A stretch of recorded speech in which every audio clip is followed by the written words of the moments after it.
ঢাকা ও পার্শ্ববর্তী এলাকার দিনের তাপমাত্রা অপরিবর্তিত থাকতে পারে বলে আভাস দিয়েছে আবহাওয়া অধিদপ্তর।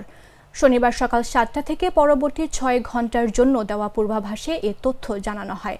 পূর্বাভাসে আরও বলা হয়, আকাশ অস্থায়ীভাবে আংশিক মেঘলা থাকতে পারে। বাতাস দক্ষিণ অথবা দক্ষিণ পূর্ব দিক থেকে ঘন্টায় 8 থেকে 10-12 কিলোমিটার বেগে প্রবাহিত হতে পারে।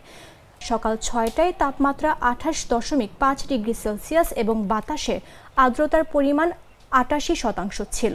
গতকাল শুক্রবার সর্বোচ্চ তাপমাত্রা ছিল 35.5 ডিগ্রি সেলসিয়াস এবং আজ শনিবার সর্বনিম্ন তাপমাত্রা পাওয়া গেছে 28.2 degree Celsius.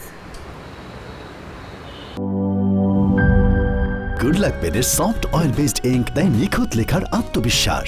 Good luck pen, make your lakh.